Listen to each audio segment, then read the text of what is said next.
Hi ಸ್ನೇಹಿತರೆ, ಶುಭೋದಯ ಎಲ್ರಿಗೂ. ಬರ್ರಿ ಇವತ್ತು ನಮ್ದು ಬಿಳಿ ಜೋಳದ ಬಿಸಿ ರೊಟ್ಟಿ ಮಾಡೇವಿ. ಹಾಯ್ ಸ್ನೇಹಿತರೆ, ಶುಭೋದಯ ಎಲ್ರಿಗೂ.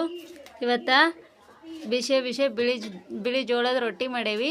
ಈ ರೊಟ್ಟಿ ಕಾಂಬಿನೇಷನಾಗಿ ನಾ ಇವತ್ತು ನಮ್ಮ ಉತ್ತರ ಕರ್ನಾಟಕ ಶೈಲಿಯಲ್ಲಿ ಕಿರಿಕ್ಸಲ ಸೊಪ್ಪಿನ ಪಲ್ಯ ಮಾಡತ್ತೀನಿ. ಆ ಪಲ್ಯನ ನಾವು ಹೆಂಗೆ ಮಾಡ್ತೀವಿ ಅಂತ ನಿಮ್ಮ ಜೊತೆ ಶೇರ್ ಮಾಡ್ಕೊಳಕತ್ತೀವಿ. ಬರ್ರಿ ನೋಡೋಣ.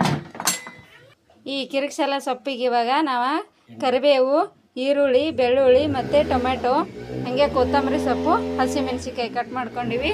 ಇಲ್ಲೇ ಒಂದು ಬಾಳಿಗೆನ ಕಾಯಕ್ಕೆ ಇಟ್ಕೊಂಡಿದ್ದೆ. ಅದಕ್ಕೆ ಆದಮೇಲೆ ಈಗ ಅದಕ್ಕೆ ಸ್ವಲ್ಪ ಎಣ್ಣೆ ಹಾಕೊಳತ್ತೀವಿ ನೋಡಿರಿ.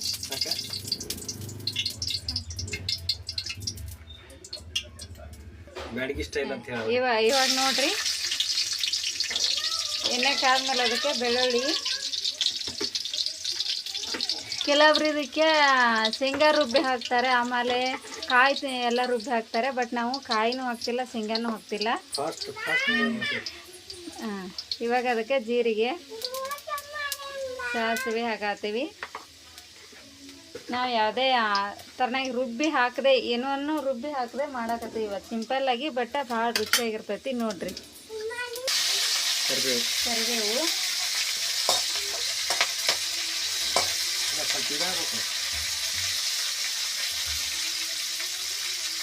ಕರಿಬೇವು, ಕರಿಬೇವು, ಬೆಳ್ಳುಳ್ಳಿ, ಸಾಸಿವೆ ಎಲ್ಲ ಚಟ್ಪಟ ಅಂದಮೇಲೆ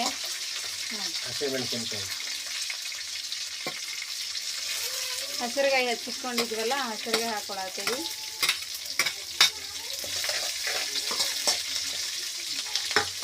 ಆಲ್ಮೋಸ್ಟ್ ಆಲ್ ನೀವು ಎಲ್ಲ ಚೆನ್ನಾಗಿ ಮಾಡಿರ್ತೀರಿ ನಮ್ಕಿನ. ಆದ್ರೆ ಒಬ್ಬೊಬ್ರು ಒಂದೊಂದು ರೀತಿ ವೆರೈಟಿ ಮಾಡ್ತಾರೆ. ಹಾಗಾಗಿ ನಾವು ಮಾಡ್ತಕ್ಕಂಥ ಒಂದು ವೆರೈಟಿಯನ್ನು ನಿಮ್ಮ ಜೊತೆ ಶೇರ್ ಮಾಡ್ಕೊಳಕತ್ತೀವಿ. ಈಗ ಈರುಳ್ಳಿ ಹಾಕೊಳಕತ್ತೀವಿ ನೋಡಿರಿ. ಈರುಳ್ಳಿನ ಸ್ವಲ್ಪ ಎಣ್ಣೆಗೆ ಏನು ಬಾಡಿಸ್ಕೊಳೋದಂತೀವಿ ಅಥವಾ ಬೇಯಬೇಕು. ಅದು ಸ್ವಲ್ಪ ಎಣ್ಣೆಗೆ ನೋಡ್ರಿ. ಈರುಳ್ಳಿ ಎಲ್ಲ ಫುಲ್ ಗೋಲ್ಡನ್ ಕಲರ್ ಅಂತಿರಲ್ಲ, ಹಂಗೆ ಗೋಲ್ಡನ್ ಕಲರ್ ಬರತೈತಿ. ಹಿಂಗೆ ಫುಲ್ ಚಲೋ ತಂಗೆ ಬೆಂದ ಮೇಲೆ ಈಗ ನೆಕ್ಸ್ಟ್ ಪ್ರೊಸೆಸ್ ನೋಡ್ರಿ. ಈರುಳ್ಳಿ, ಬೆಳ್ಳುಳ್ಳಿ ಮತ್ತು ಕರಿಬೇವು, ಸಾಸಿವೆ ಎಲ್ಲ ಹಾಕಿದ್ವಲ್ಲ, ಫುಲ್ಲೆಲ್ಲ ಬೆಂದಿದೆ. ಇವಾಗ ಒಂಥರ ಕರುಮ್ ಬೆಳ್ಳುಳ್ಳಿ ಆ ಸೊಪ್ಪಿನಾಗ ನಡು ಕುರುಕುರು ಅನ್ನೋದು ಸಿಗುವಂಗೆ ಆಗಿದೆ. ಈಗ ಇದಕ್ಕೆ ಟೊಮೆಟೊ ಹಾಕೊಳತ್ತೀನಿ. ಹಿಂಗಾಗಿ ಟೊಮೆಟೊನೂ ಅಷ್ಟೇ ಚಲೋ ತಂಗೆ ಬೆಸ್ಕೋಬೇಕು. ಟೊಮೆಟೊ, ನೆಕ್ಸ್ಟ್ ಕೊತ್ತಂಬರಿ ಸೊಪ್ಪು. ಈಗ ನಾವು ಕಟ್ ಮಾಡಿ ಇಟ್ಕೊಂಡಿರೋದು ಎಲ್ಲನೂ ಹಾಕಿ ನೋಡಿರಿ. ಇವಾಗ ಇದಕ್ಕೆ ಸ್ವಲ್ಪ ಅರಿಶಿನ ಪುಡಿ ಹಾಕ್ಕೊಂಡು ಹಾಕೊಳ್ತೀನಿ. ಅರಿಶಿನ ಪುಡಿ ಜೊತೆಗೇ ಪುಡಿ ಉಪ್ಪು. ನಿಮ್ಮ ಸೊಪ್ಪಿನ ಕ್ವಾಂಟಿಟಿ ನೋಡ್ಕೊಂಡು ಹಾಕ್ರಿ. ಈ ಹಸಿಮೆಣಸಿಕಾಯಿ ಎಲ್ಲ ಹುರಿದಿರೋದು ಘಾಟ್ ಬರಕ್ಕೆ ಹಚ್ಬಿಟ್ಟೈತಿ. ಇವಾಗ ಅದೆಲ್ಲ ಒಗ್ಗರಣೆ ಸ್ವಲ್ಪ ಜಲತ್ತಾಗಿ ಬೇಯೋವರೆಗೆ ಹಿಂಗೆ ಮುಚ್ಚಿದ್ವಿ ಅಷ್ಟೇ. ಅದಕ್ಕೆ ಯಾವುದೇ ರೀತಿಯಾಗಿ ನಾವು ನೀರು ಹಾಕಿಲ್ಲ, ಯಾಕಂದರೆ ಟೊಮೆಟೊದಿಂದನೇ ನೀರಿನ ಅಂಶ ಬಿಡುತ್ತೆ ಅಂತೇಳಿ. ಇದು ಉದುರು ಪಲ್ಯ ಮಾಡತ್ತೀವಿ ಸೊಪ್ಪಿಂದು ನೋಡ್ರಿ. ಒಂದು ನಿಮಿಷ ಬಿಟ್ಟಿದ್ವಿ ಅಷ್ಟೇ. ನಮ್ಮ ಒಗ್ಗರಣೆಲ್ಲ ಫುಲ್ ರೆಡಿ ಆಗೈತಿ. ಇದು ಬರೀ ನೋಡೋಕ್ಕಿಂತ ಮಾಡಿದಾಗ ಗೊತ್ತಾಗ್ತಾರೆ. ಅದು ಹಸಿಮೆಣಸಿಗೆ ಘಾಟ್ ಬಂದಾಗ ಫೇಮಸ್ ಐತೆ ನೋಡ್ರಿ. ಈಗ ನಾವು ತೊಳೆದು ಕಟ್ ಮಾಡಿ ಇಟ್ಕೊಂಡಿರೋ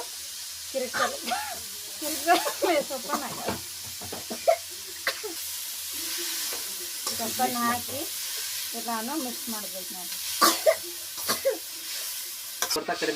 ಇದು ಸೊಪ್ಪಿನ ಕ್ವಾಂಟಿಟಿ ಹಂಗೆ ಬೇಯ್ಬೇಕಾ ಕಡಿಮೆ ಆಗಕತ್ತೈತಿ.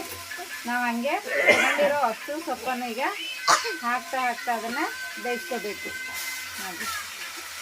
ಅದು ಕ್ವಾಂಟಿಟಿ ಕಡಿಮೆ ಆಗುತ್ತೆ. ಹಂಗೆ ಬೇಯ್ತಾ ಬೆಂದು ಅದರೊಳಗಿರೋ ನೀರಿನ ಅಂಶ ಬಿಡುತ್ತೆ. ಹಂಗಾಗಿ ಇದಕ್ಕೆ ಯಾವುದೇ ರೀತಿಯಾಗಿ ನಾವು ನೀರು ಸೇರಿಸ್ತಾ ಇಲ್ಲ. ಆಮೇಲೆ ಈ ಕಡಲೆ ಬೀಜ, ಕಾಯಿ ಎಲ್ಲ ರುಬ್ಬಿ ಹಾಕ್ತಾರಲ್ಲ, ಹಂಗೇನೂ ರುಬ್ಬಿ ಹಾಕ್ತಿಲ್ಲ. ನಮ್ಮ ಸೈಡ್ ಬಿಸಿ ರೊಟ್ಟಿಗೆ ಈ ಥರನಾಗಿ ಪಲ್ಯ ಮಾಡ್ತೀವಿ ನೋಡ್ರಿ ಸ್ನೇಹಿತರೆ. ಬಾಣಲಿ ತುಂಬ ಆಗೈತಿ ಈಗ ನಮ್ಮ ಸೊಪ್ಪು. ಅದು ಬೆಂದು ಎಲ್ಲ ಹಿಂಗೆ ಕರಗುತ್ತೆ ಅಂತ ನೋಡ್ರಿ. ಇವಾಗ ಒಂದು 2 ನಿಮಿಷ ಮುಚ್ಚಿಬಿಟ್ರೆ ಸಾಕು ನೋಡ್ರಿ. ಒಂದು 2 ನಿಮಿಷ ಮುಚ್ಚಿದ್ವಿ ಕರೆಕ್ಟಾಗಿ. ಫುಲ್ ತುಂಬಿರೋ ಸೊಪ್ಪು ಬೆಂದು ಹೆಂಗೆ ಕ್ವಾಂಟಿಟಿ ಕಡಿಮೆ ಆಗೈತೆ ನೋಡ್ರಿ. ಇವಾಗ ಇನ್ನೂ ಕಡಿಮೆ ಆಗುತ್ತೆ ಇದು. ಅದರಲ್ಲಿರೋ ನೀರಿನ ಅಂಶ ಬಿಡ್ತಾ ಅದು ಸೊಪ್ಪೆಲ್ಲ ಕರಗುತ್ತೆ ಅಂತಾರಲ್ಲ, ಹಂಗೆ ಕರಗಿ ಕ್ವಾಂಟಿಟಿ ಕಡಿಮೆ ಆಗುತ್ತೆ.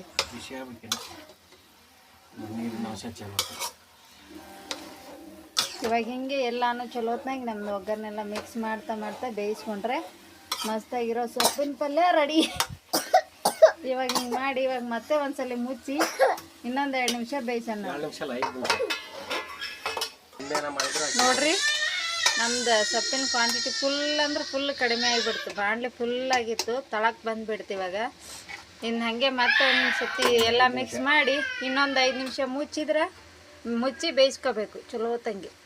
ನೀರು ಬಿಡಾಕತ್ತೈತೆ ನೋಡ್ರಿ, ಕುಗ್ಗಿ ಬರಾಕತ್ತೆ. ಹಾಂ ಈಗ ಕಾಣಿಸ್ತಿದೆ ಅಲ್ವಾ, ಹಂಗೆ ನೀರು ಬಿಟ್ಟು ಅದರ ನೀರಿನ ಅಂಶದಾಗೆ ಅದು ಬೇಯ್ಕೋಬೇಕು. ಅವಾಗ ನಮ್ದು ಸೊಪ್ಪು ಸೂಪರಾಗಿ ರೆಡಿ ಆಗುತ್ತೆ. ಈಗ ಇನ್ನೊಂದು 5 ನಿಮಿಷ ಬೇಯಿಸ್ಕೊಂಡು ಬರ್ರಿ. ಹಾಂ ಇವಾಗ ನೋಡಿರಿ ಫುಲ್ ಒಂದು 5 ನಿಮಿಷ ಬಿಟ್ಟಿದ್ವಲ್ಲ ಲಾಸ್ಟಿಗೆ ಮತ್ತೆ ಪೂರ್ತಿ ಹಿಂಗೆ ಆಗಬೇಕು ಸೊಪ್ಪು. ಹಿಂಗೆ ಆಗೋವರೆಗೆ ಬೇಯಿಸ್ಕೊಂಡ್ರೆ ಮುಗೀತು ನೋಡ್ರಿ ನಮ್ಮ ಸೊಪ್ಪಿನ ಪಲ್ಯ. ಇವಾಗ ಇದನ್ನು ನಮ್ಮ ಬಿಳಿ ಜೋಳದ ರೊಟ್ಟಿ ಜೊತೆಗೆ ಸರ್ವ್ ಮಾಡಾಕತ್ತೀವಿ. ನಾವು ಮಾಡಿರೋಂಥ ಸೊಪ್ಪಿನ ಪಲ್ಯ ನೀವು ಒಂದು ಮಾಡಿ ನೋಡಿರಿ. ನಿಮ್ಗೆ ಯಾರಿಗೆಲ್ಲ ಇಷ್ಟ ಆಯಿತು ಅಂತ ಒಂದು ಲೈಕ್ ಕೊಡ್ರಿ. ಹಂಗೆ ನಿಮ್ಮ ಮನೆಗೆ ಹೆಂಗೆ ಬಂತು ಅಂತ ಕಮೆಂಟ್ಸ್ ಹಾಕ್ರಿ. ಇವಾಗ ರೊಟ್ಟಿ ಜೊತೆ ಪಲ್ಯ